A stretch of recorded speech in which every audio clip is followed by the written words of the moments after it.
ಶಿವಮೊಗ್ಗ ಜಿಲ್ಲೆಯ ಭೀಮನಕೋಣೆಯ ಸಮೀಪ ಕವಿ ಕಾವ್ಯ ಟ್ರಸ್ಟ್ ಮತ್ತು ಚರಕ ಸಂಸ್ಥೆ 7 ದಿನಗಳ ಅಭಿನಯ ತರಬೇತಿ ಶಿಬಿರವನ್ನು ಆಯೋಜಿಸಿತ್ತು.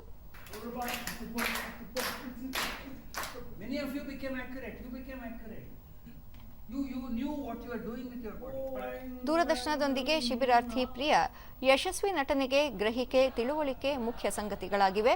ಹಳೆಯ ಕಾಲದ ಮಹತ್ವವನ್ನು ಅರಿತು ಹೊಸದನ್ನು ಹೇಗೆ ಕಟ್ಟಿಕೊಳ್ಳಬೇಕೆಂಬ ವಿಚಾರವನ್ನು ಶಿಬಿರ ಕಲಿಸಿದೆ ಎಂದರು.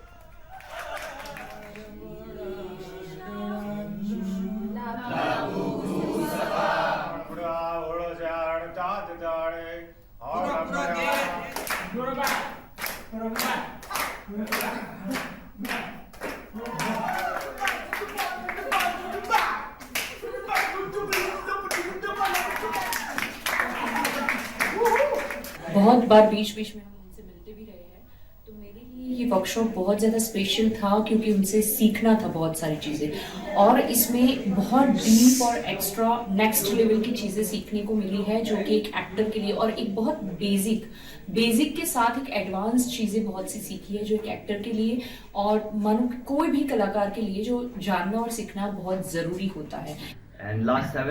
ಮತ್ತೋರ್ವ ಶಿಬಿರಾರ್ಥಿ ಉತ್ಕರ್ಷ್ ನಟನೆಗೆ ಅಗತ್ಯವಿರುವ ಸೂಕ್ಷ್ಮ ಸಂಗತಿಗಳನ್ನು ತಿಳಿಯಲು ಶಿಬಿರ ಸಹಕಾರಿಯಾಯಿತು ಎಂದು ಹೇಳಿದರು.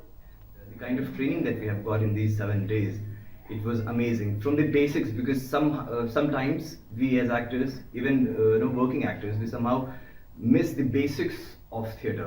यहाँ आकर पता चला ಶಿಬಿರಾರ್ಥಿ ರಾಹುಲ್ ಅಭಿನಯಕ್ಕೆ ಪೂರ್ವ ತಯಾರಿ ಮತ್ತು ತರಬೇತಿ ಇಲ್ಲದೆ ಯಶಸ್ಸು ಸಾಧ್ಯವಿಲ್ಲ. ಈ ಶಿಬಿರ ನಮಗೆ ಅಭಿನಯದ ಹಲವು ಮುಖಗಳನ್ನು ತಿಳಿಸಿದೆ ಎಂದರು. हम सोचते कि यार इतना टाइम क्यों लग रहा है इसमें सिर्फ कुछ और नहीं, सिर्फ रिहर्सल्स है और टेक्निकलिटी. अगर हमने वो अंडरस्टैंड कर ली तो हम सीख सकते हैं. मतलब जो मेन सिर्फ एक लाइन यही कहना चाहूंगा कि acting is very simple, we have just made it complicated.